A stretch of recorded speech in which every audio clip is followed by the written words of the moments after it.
how do we design these spaces that don't actually feel like home? So some people don't feel trapped in an office. Like, oh, I have to spend all my life here in this office. For instance, Meta, they have these gym offices that you can go and practice some exercise there. So you want me to be here all the time, even when I'm exercising, I'm eating.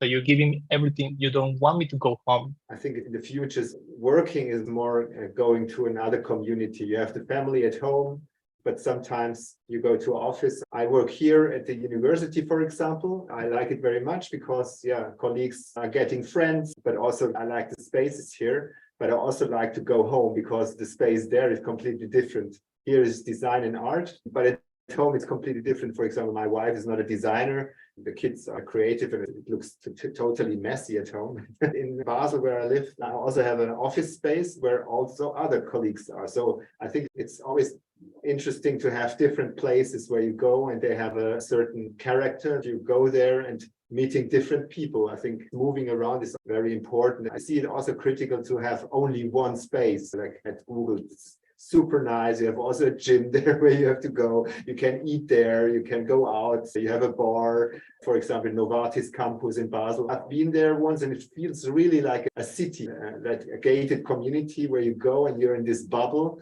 And I see this also critical. I think it goes more in the direction that you have different places also in the city, Apple or Google. They want to give a good workplace, a good environment, a good feeling to work there. But on the other hand, there are always the numbers in mind. I think there's also I have to say, the war of talents. We have to see that you also can make advertisement for the company to get the best people. You give them different opportunities, nice spaces, good food, a gym, everything for free, and then you got the best talents. I think this is also an economical thing where big companies have better chances to get the new talents coming.